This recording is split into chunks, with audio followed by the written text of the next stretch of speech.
कलेश विकार. मला 3 वस्तू द्या म्हणजे माझ्या जीवनातून 3 वस्तू लागतील. बळ, बुद्धी आणि विद्या. आजच्या काळामध्ये या 3 वस्तू खूप महत्त्वाच्या आहेत. शेतकरी असेल, सुशिक्षित माणूस असेल, पहिलं म्हणजे बळ. फक्त शरीराचं बळ नाही पण मनाचं सुद्धा बळ असलं पाहिजे. ज्याचं शरीर मजबूत त्याचं मन मजबूत. आणि मजबूत शरीराचा माणूस त्याला जर बुद्धी भेटली तर त्या बुद्धीचा तो सदुपयोग करतो. ज्यांच्यात बळ नसतं त्याच्यात कळ नसते. आणि असे वेडे पावलट लोक समाजाला विभाजित करतात.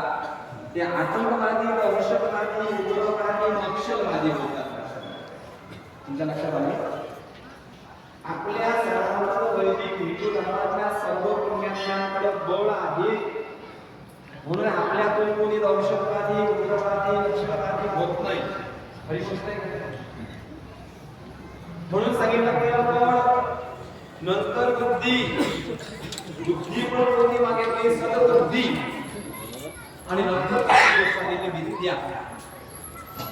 विद्या कशाला म्हणायचं?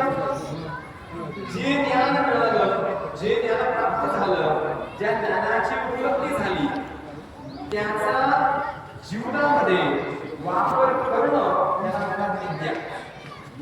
इंजिनियर झाला, सिव्हिल इंजिनियर झाला, चांगल्या चांगल्या बिल्डिंग, चांगल्या चांगले घर, चांगले चांगले मंदिर बनवू शकतो म्हणजे त्याची विद्या आहे.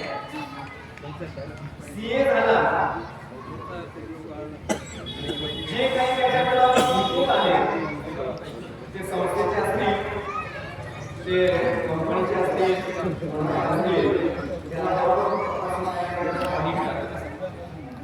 डॉक्टर असेल तो लोकांच्या आरोग्याची चिंता करेल, तो लोकांचं आरोग्य बिघडवणार नाही.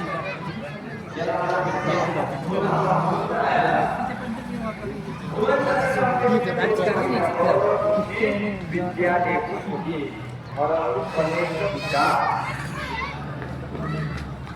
क्लेश आणि विकार आणि विकाराबरोबर असते भाषा. या 3 गोष्टी